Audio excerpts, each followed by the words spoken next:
ভাবি তালহা ভাই কই? তালহা ভাই আপনি কি বেঁচে আছেন? ভাই গাছে উঠে চুরি করতে গিয়ে লাইভ দেখতেছি ফাকিউ কয় কিও। যদি আম গাছ হয় আমার জন্য 1 কেজি পাঠাই দিয়েন, তাইলে কিছু বলবো না ভাই। খলিফার সাথে দেখা হয়েছে, ও বলছে আপনাকে ভালোবাসে, 1 ম্যাচ খেলতে চাই না। না আমার কাস্টম রুম ফাঁকা নাই মিয়া খলিফার সাথে, আমার কাস্টম রুম ফাঁকা নাই, আমার কাস্টম রুম নাই মিয়া শেষ। ভাই ফ্রি ফায়ারের আইডিটা আমারে দিয়ে দেন।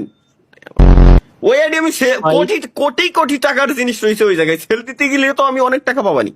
যদিও ভাই সেলের ভিতরে আমি নাই, যেরকম রয়েছে ওরকম পড়ে থাকে। আমার সওয়াল যেদিন বড় হবে ও ট্রাই করবে। আমার আব্বার অ্যাকাউন্টে এত কিছু ছিল। সাদি ভাই ক্ষমা, গুরুজি ক্ষমা, প্লিজ গুরুজি ক্ষমা। ভাই আমি ঘুমামু, লাইভ বন্ধ করেন।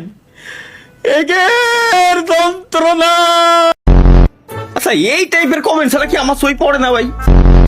গুতিও কাজ হবে না এগে মাথায়। আল্লাহ তুমি এগে মাথায় বিয়ার ডাল পুরা ছাই দাও অন্তত আল্লাহ।